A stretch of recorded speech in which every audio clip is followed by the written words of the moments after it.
Nós vamos tratar especialmente, então, neste bloco sobre os povos indígenas, línguas, culturas e educação.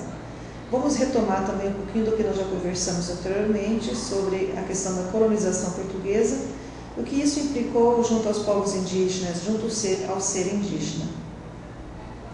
Gostaria de começar, então, especialmente trazendo o teórico Albó, para a gente refletir um pouquinho sobre essa questão das populações indígenas e também de como foi construída então a identidade do povo brasileiro.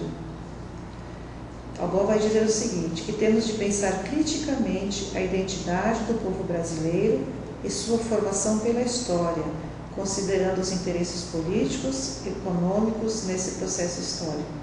Nós não podemos desconsiderar o que está por trás, o que esteve por trás dos interesses políticos e econômicos em relação aos povos indígenas.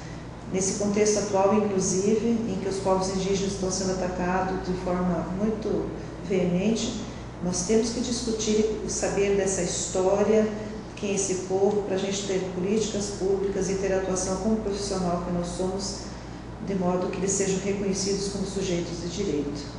Além disso, nós também, como educadores, precisamos imprimir nos processos educativos uma ancoragem sólida sobre a identidade daqueles que estão no universo escolar, respeitando sua cultura e aproveitando-a em um diálogo intercultural positivo.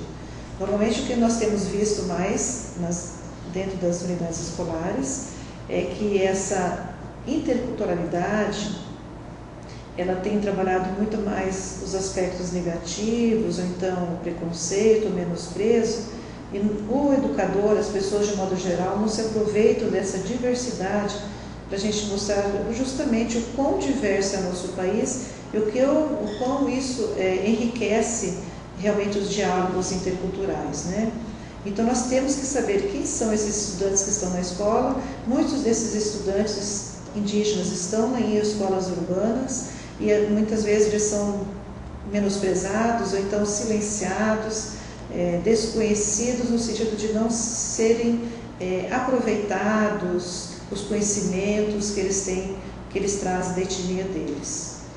Essas imagens que estão postas aqui, inclusive são imagens que eu trouxe no bloco anterior, para mostrar o que implicou realmente com a chegada dos colonizadores, né, e o fato de trazer junto a questão da cruz, né, todo um cristianismo que serviu, estava muitas vezes mais a serviço não só da igreja, mas também do poder político daquele momento, dos colonizadores, para implantar e suprimir e negar a questão da religiosidade indígena, né, trazendo uma religiosidade externa como se só essa fosse a correta e que como se só essa valesse para toda a população, para todos os povos que aqui no Brasil viviam. Então, vocês vejam que nessas 3 imagens estão postas aqui, principalmente em duas, né? A questão da cruz, né? O poder da arma e assim por diante. Isso é muito significativo no sentido de mostrar como veio algo de fora para implantar ou impor sobre os outros. Bom, afinal, são índios ou são indígenas? Povo ou população? Quando os europeus, então, eles chegaram aqui à América, e a história mostra isso, a gente sabe disso, eles acreditavam que estar na Índia, pois até então nosso continente era desconhecido, né? E naquele momento o termo índio ele foi utilizado de forma indiscriminada para todas as populações encontradas aqui. Outro aspecto também que o conceito indígena faz menção, segundo o dicionário de língua portuguesa, ao nativo, pessoa natural do lugar ou do país em que habita. Mas é importante a gente saber que cada índio pertence a um povo, a uma etnia identificada por uma denominação própria, ou seja, uma autodenominação, como Guarani, Yanomami, Chavante, Bacairi, Iquipengue e assim por diante, né? Eles têm uma autodenominação própria e são povos distintos, com culturas distintas, com línguas distintas, né?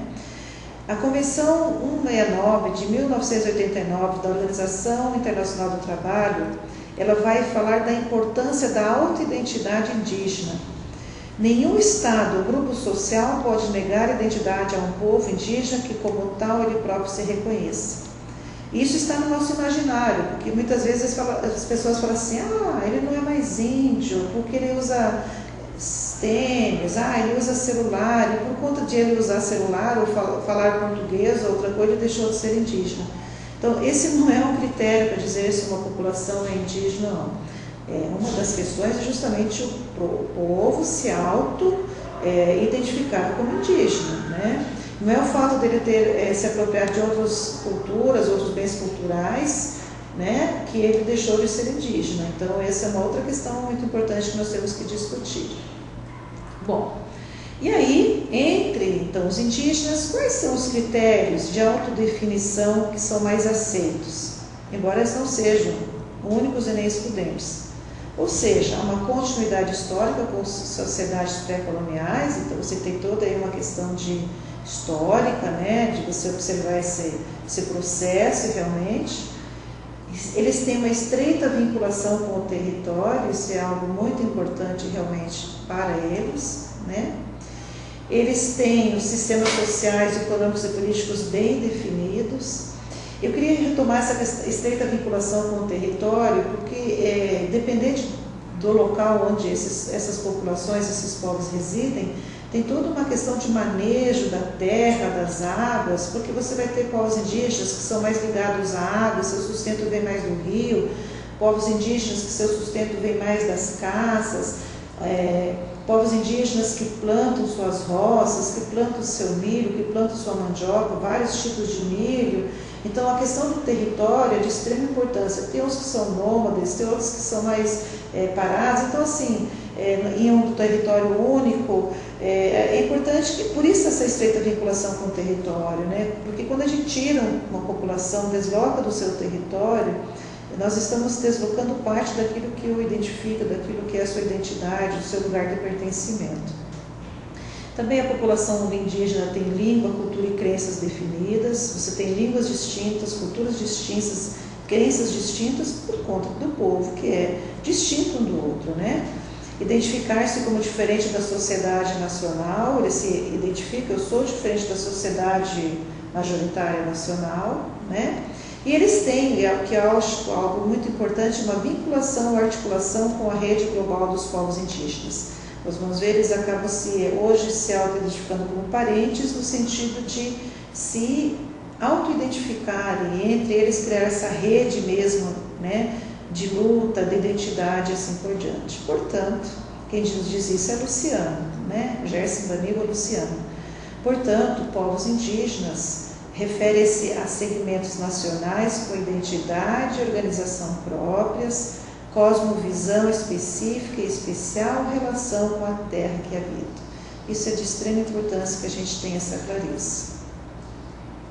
Bom, só que desde 1500, então, tem essa denominação de índios, né? E essa denominação continua até hoje. Qual é o agravante que nós temos nesse processo? Historicamente foi construído um sentido negativo, pejorativo em relação aos povos indígenas, o que gerou muita discriminação e preconceito. De modo geral, para a população, o índio traz simbolicamente um aspecto de alguém que seria sem civilização, sem cultura, seria incapaz, selvagem, está no imaginário do povo seria preguiçoso ou traiçoeiro. Ao mesmo tempo, para outras pessoas, o índio ainda é um ser romântico, protetor das florestas, símbolo da pureza e assim por diante, né? E por isso é importante conhecer realmente quem é a população indígena, para que esses preconceitos ou essa visão deturpada seja esclarecida, né? E talvez até a questão do índio ser romântico vai nos remeter lá aos romances de José de Alencar, Iracema, né? E assim por diante. Gente, quem fez o ensino médio vai se lembrar que nós lemos, né? E aí, se a gente se recordar lá o que José de Alencar fez em relação ao Guarani ou Iracema, que ao final, né, para a redenção das personagens principais, eles acabam se rendendo ao cristianismo. Então a gente começa a perceber ali já nos nossos livros também o que estava por trás da imposição do modelo e visão de mundo europeu. Mas, a partir da década de 70, então os povos indígenas do Brasil aceitaram e promoveram a denominação genérica de índio indígena, para eles como uma identidade que une, articula, visibiliza e fortalece todos os povos originários do atual território brasileiro. Portanto, para eles isso é importante enquanto nativos e originários dessas terras. E isso mostra essa relação aos que vêm de fora, né? Os colonizadores, os nativos, os indígenas são do Brasil, né? Em contraposição com os outros continentes, como os europeus, africanos e asiáticos, que aqui chegaram depois. Então, essa questão de ser indígena é uma marca que fez com que eles se auto-identificassem, criando laços. E algo que é muito interessante hoje em dia, que entre eles se tratam de parentes, não nessa concepção que nós temos de primo, irmão, tia, avó, né?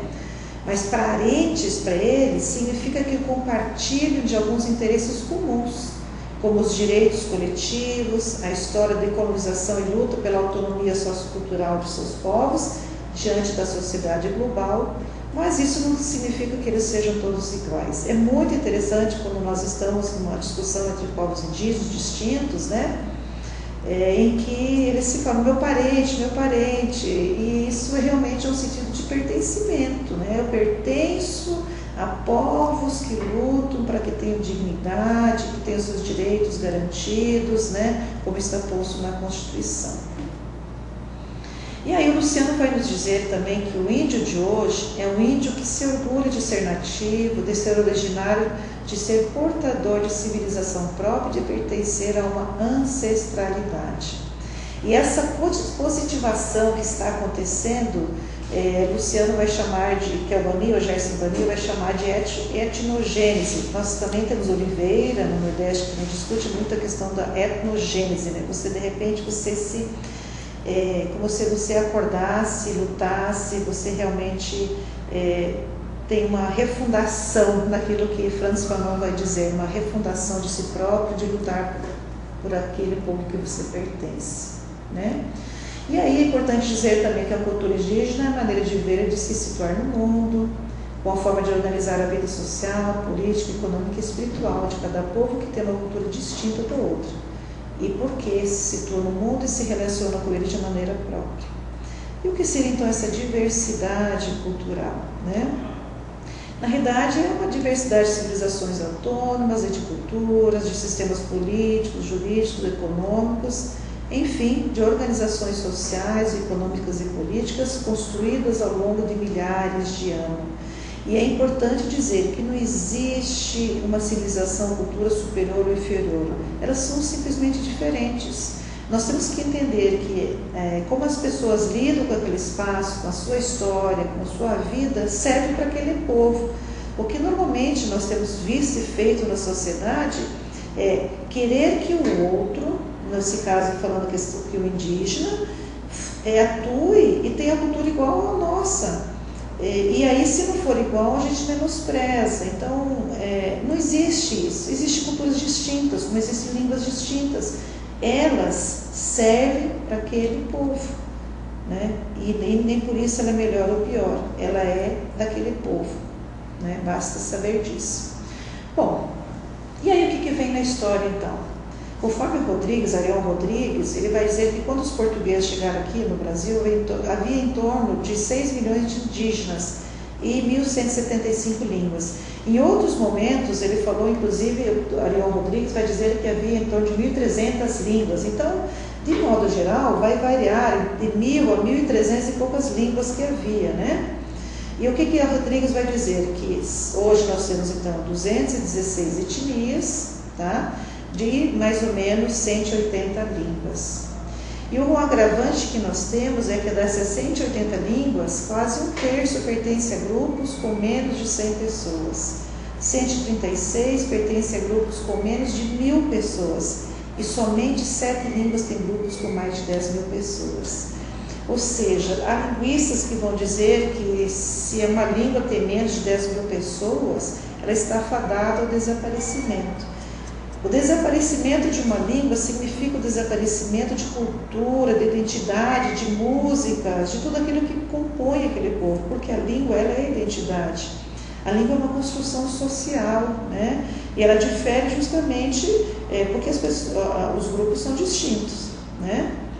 Só na primeira metade do século XX extinguiram-se 83 etnias.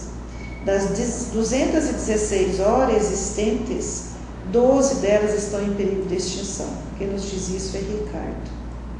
Bom, tendo esse apanhado geral de quantas línguas e questão de população indígena que havia, né? Mas quando então os portugueses chegaram aqui ao Brasil, houve um período em que, por razões sociais, econômicas, religiosas, eles aprenderam a falar a língua dos povos indígenas, né? Principalmente daqueles que estavam na costa, no litoral brasileiro. Eles tiveram que manter os seus contatos, né?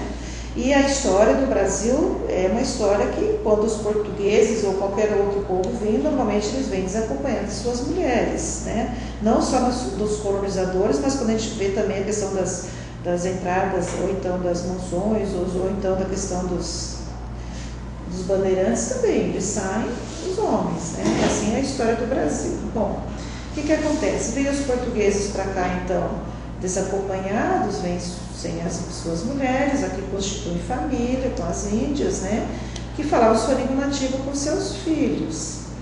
E aí o que acontece?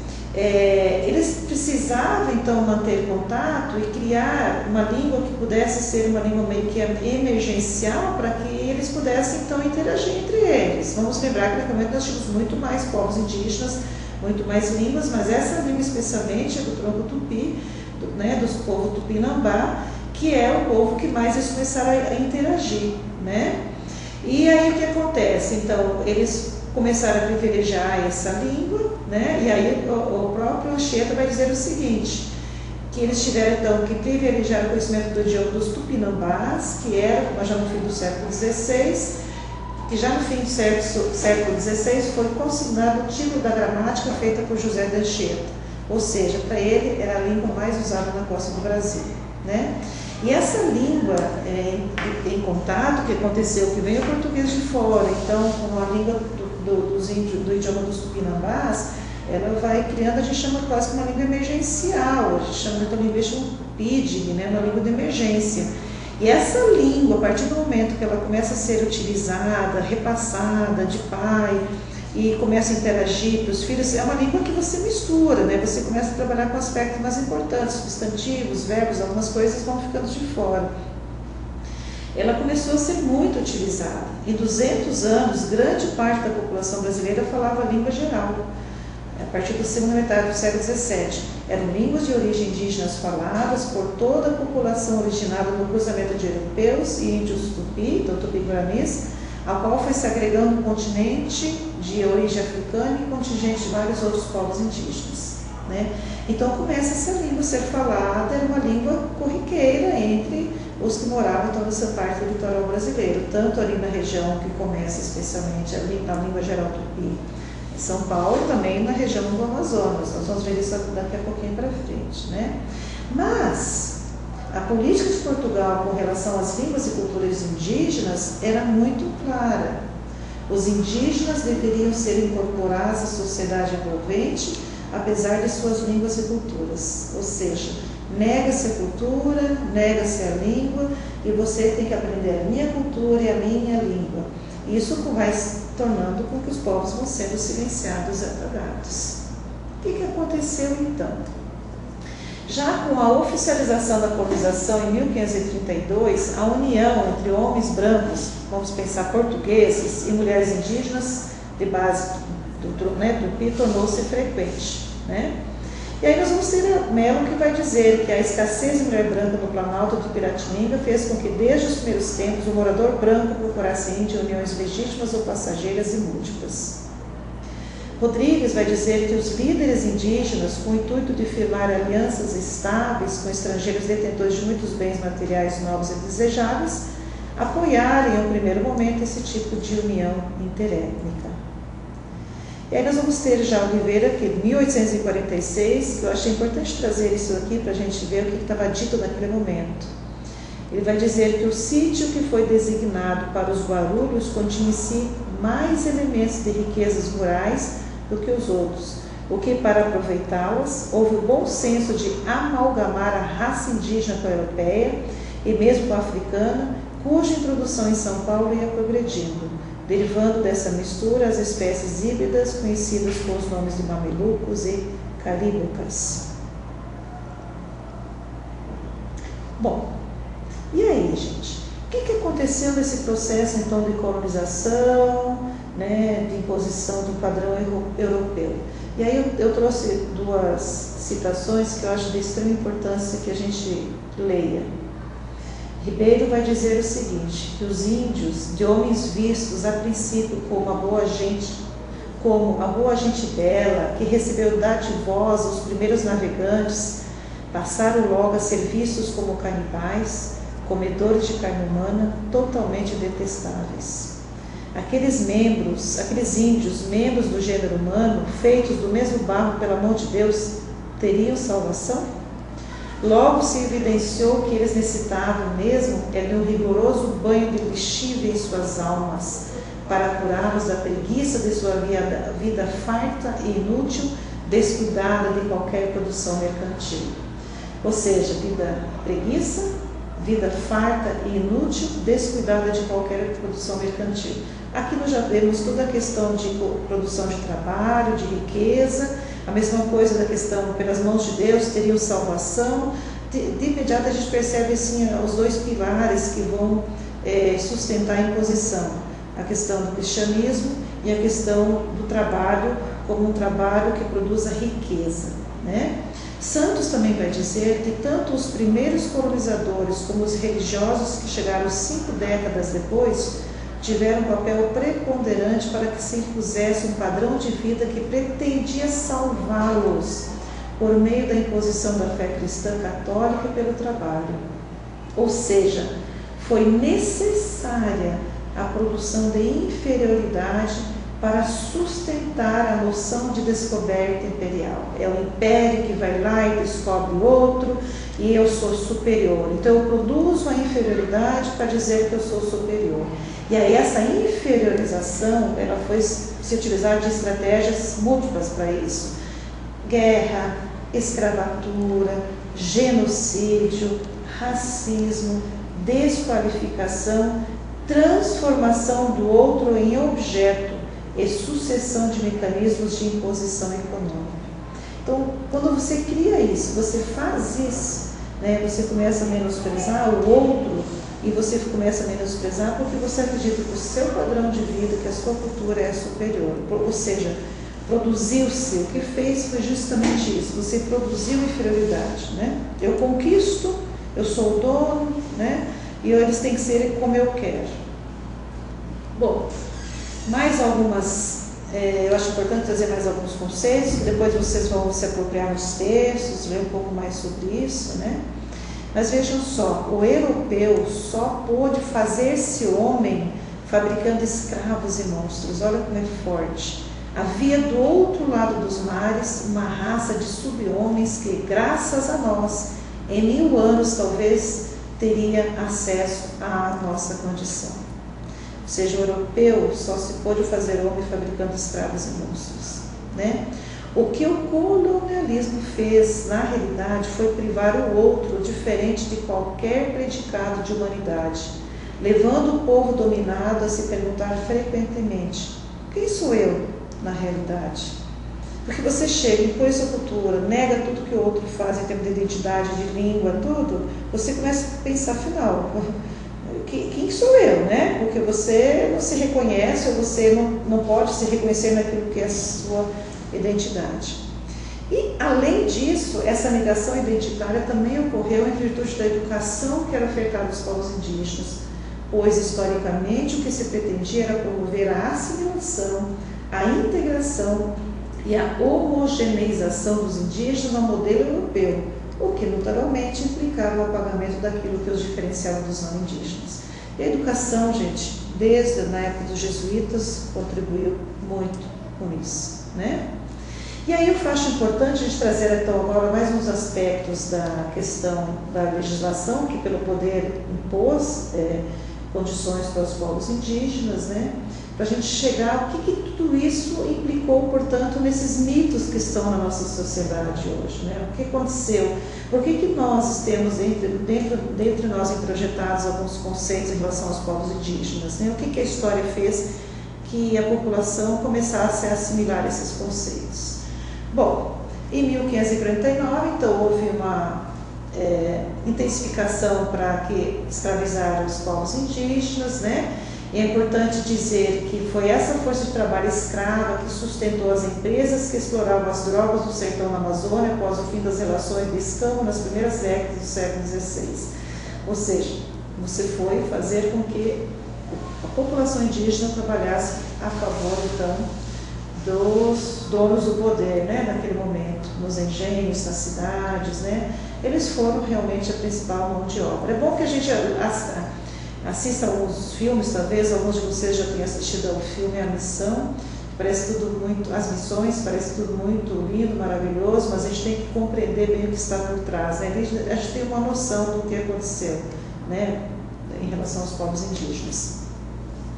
Na maioria das vezes, a escravidão indígena servia como alternativa à falta e ao alto custo de pessoas escravizadas trazidas da África. Preferencialmente, os colonos atacavam as populações indígenas ligadas às missões jesuíticas, pois esses já se mostravam habituados à rotina e aos valores da cultura ocidental. Eu deixo essa dica para assistir a esse filme, né? A Missão, com Robert De Niro, um filme mais antigo, mas é bem interessante para a gente ver um pouquinho realmente como isso aconteceu, a briga entre as coroas portuguesa e espanhola, por que houve realmente essa expulsão dos jesuítas daqui, qual era o interesse que tinha por trás, o que Marquês de Pombal realmente desejava naquele momento, né?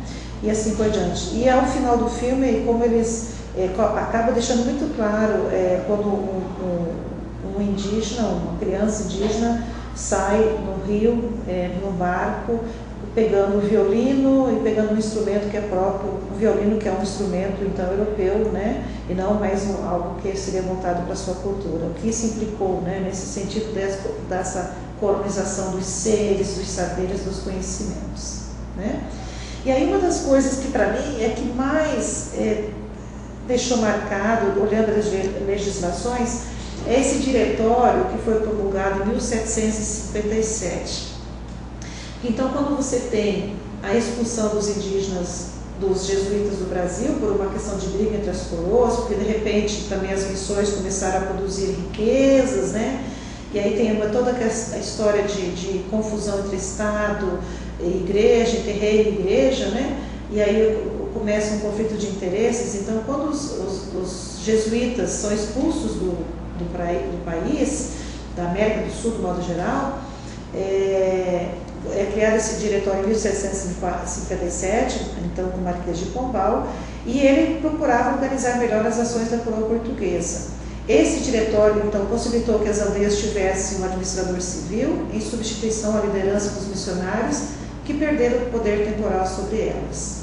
E nessa época, então, a escravidão indígena foi oficialmente extinta, no século XVIII, quando o Marquês de Pombal, então, estabeleceu um conjunto de transformações na administração colonial. Dentre elas, então, a questão da proibição da escravidão indígena, né? Esse diretório, o que ele fez, assim, uma das coisas que ele fez, ele foi contrário ao isolamento dos indígenas e alvamentos, mas ele também estabeleceu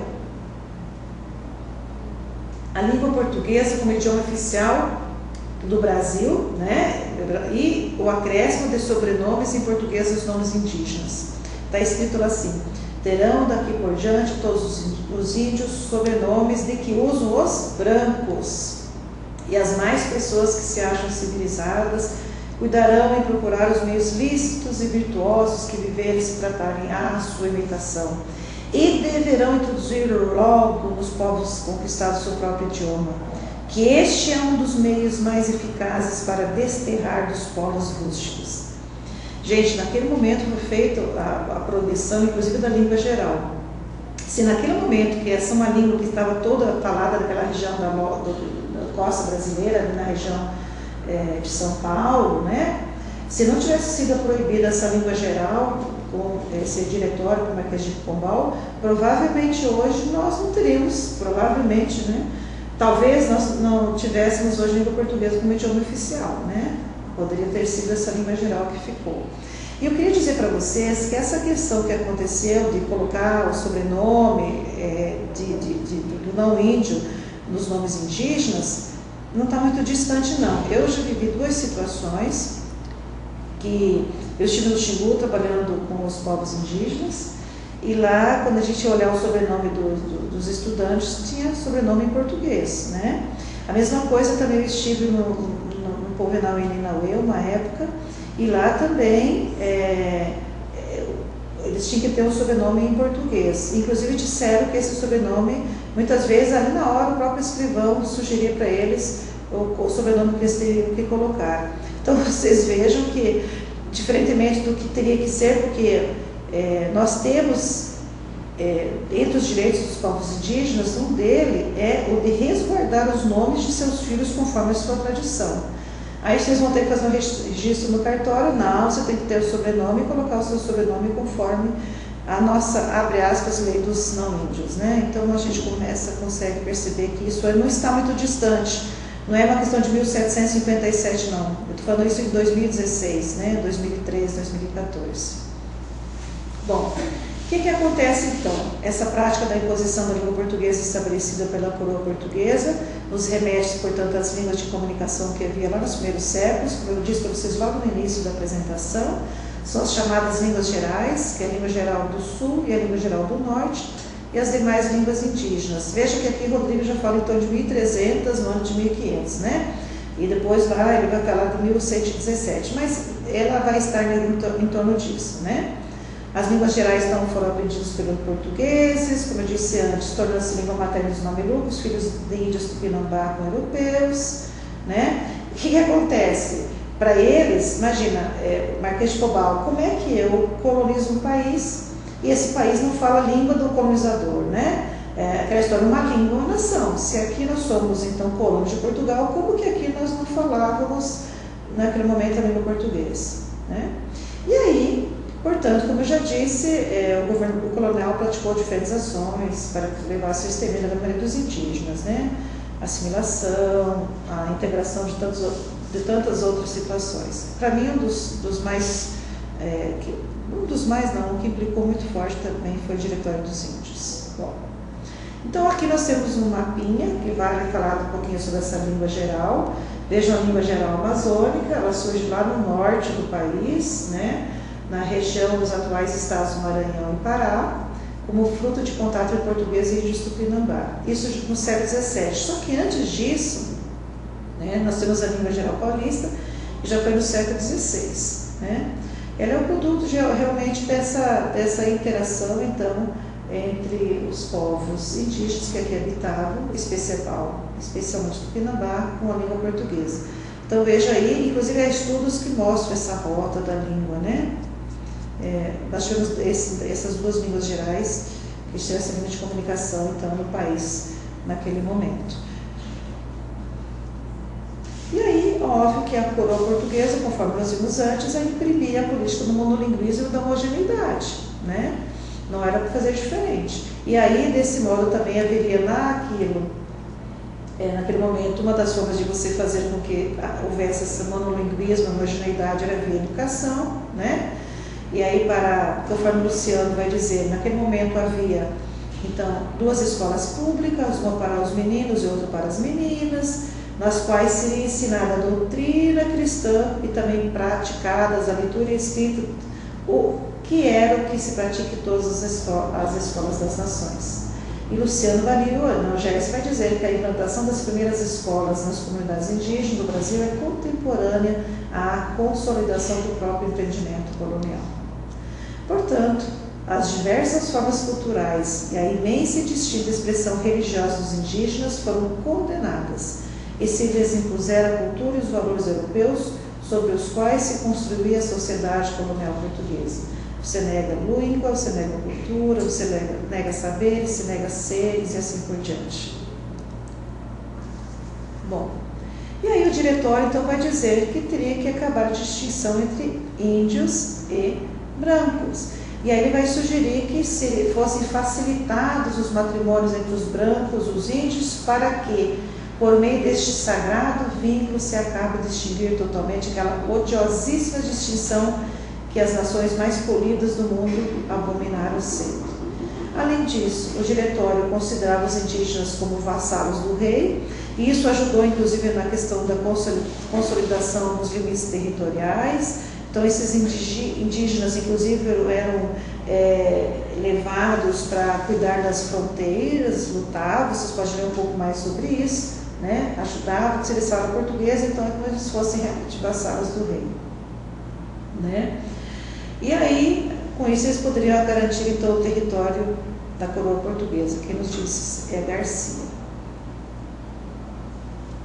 Além disso, nesse diretório está posto que, depois que os diretores, que eram que cuidariam lá os povos indígenas no lugar dos jesuítas, né? Depois então que os diretores tiverem persuadido os índios estas sólidas e interessantes máximas do trabalho, de sorte que eles percebam evidentemente o quanto lhes será útil o trabalho e prejudicial à ociosidade. É só nós observarmos como hoje tem a questão cultural sobre o trabalho, como que muitos acham que o índio tem muita terra, como que muitos acham que o que o índio faz não é trabalho, ou seja, não consegue perceber que o conceito de trabalho que eu tenho difere do trabalho indígena. Então, o que é trabalho? E aí eu quero impor no outro minha forma de achar o que é trabalho, né? O objetivo principal do diretório é a integração dos índios à sociedade portuguesa, né? O que se almejava era projetar um futuro no qual não seria possível distinguir uns dos outros, seja em termos físicos, por meio da miscigenação biológica, seja em termos comportamentais, por intermédio de uma série de dispositivos de homogeneização cultural. E aí, uma das questões que eu falo que o diretório, portanto, influenciou fortemente a relação do Estado com os indígenas, interferindo diretamente na questão educacional e linguística dos povos, com consequências e posicionamentos ainda perceptíveis na sociedade atual. Ou seja, se a gente começa a observar desde 1500 como é que foi esse contato até os dias atuais, né, como que ainda acontece, veja aquelas reproduções que nós temos na mídia, nas pessoas, né, como elas acabam reproduzindo tudo aquilo que historicamente foi imposto por meio de leis, por meio de guerra, genocídio e assim por diante em relação aos povos indígenas, né? Nesse processo, então, nós vamos ter outras legislações, mas uma delas é o Serviço de Proteção ao Índio, SPI, que foi criado em 1910. E essa política, ela tinha, conforme então Pacheco de Oliveira, é que para eles a ideia e a condição de índio seria uma coisa transitória, e a política indigenista teria por finalidade transformar o índio num trabalhador nacional. E aí todo esse processo, portanto, foi marcado pela negação à multiculturalidade brasileira e consequente assimilação étnica, pois as escolas do Serviço de Proteção ao Índio caracterizavam-se fundamentalmente por apresentarem currículos e regimentos idênticos aos das escolas rurais, incorporando rudimentos em alfabetização em português, além de atividades profissionalizantes. Ou seja, não se considerava os saberes próprios, a questão da língua, nada disso, né? Simplesmente você pegava e transportava aquele currículo que era para uma escola rural, né, do não índio, para uma escola indígena. Não se observava nada além disso. Então, mesmo depois, vejam, 1910, nós não estamos não falando mais 1757, né? Nós estamos falando de coisas bem próximas de nós, né?